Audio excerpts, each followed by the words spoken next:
It was supposed to be just another quiet night in Millstone, Kentucky, a town where secrets traveled slower than gossip and the most dangerous thing was boredom. But on October 12, 1989, that peace shattered. Two teenage girls, Katie Harmon and Jenna Boyd, left the local diner around 9 p.m. By morning, only one of them had made it home.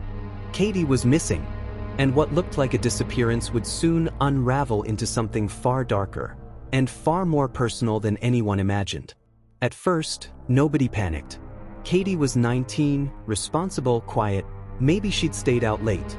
But by sunrise, her phone was dead, her shoes were found near the creek, and her backpack, slashed open, lay in the dirt, yards off the path behind the train depot. The town remembered something.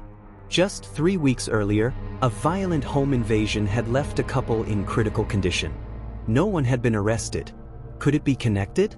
Jenna told police Katie had taken a shortcut through the wooded trail, alone. But security footage suggested they walked farther together than Jenna claimed. And her clothes? Different from what she wore just an hour before the report. Whispers grew louder. Was Jenna lying? Search parties scoured the woods. Police retraced their steps, but every clue led back to Jenna, and a part of town no one liked to mention. The old maintenance shed. Abandoned farmland. An off-grid group rumored to be running drugs and fencing stolen goods. Jenna suddenly stopped answering police questions. Her parents claimed she was in shock. But investigators felt something colder beneath the silence. Fear, maybe. Or guilt. Then, on day 6, the search ended. But not in the way anyone expected. On day 6, everything changed. A farmer, checking his fence on the outskirts of town, spotted something lying face down in a ravine.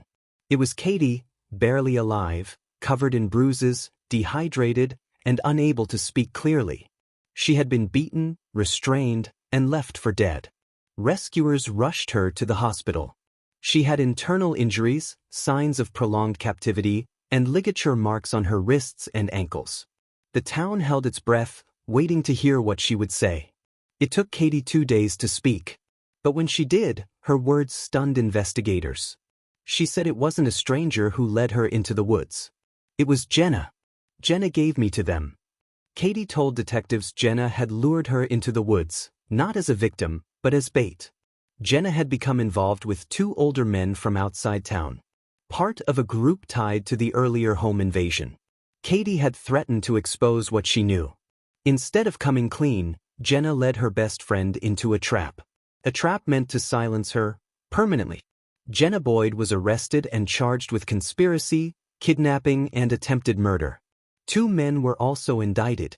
Evidence from Katie's backpack and recovered text messages sealed the case.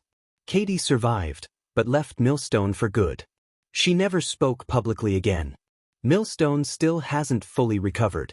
Because in small towns, trust isn't just personal, it's cultural. And when it breaks, it doesn't just shatter relationships. It fractures the foundation of what people believe is safe. This is true crime uncovered, where even the closest bonds can hide the darkest betrayals.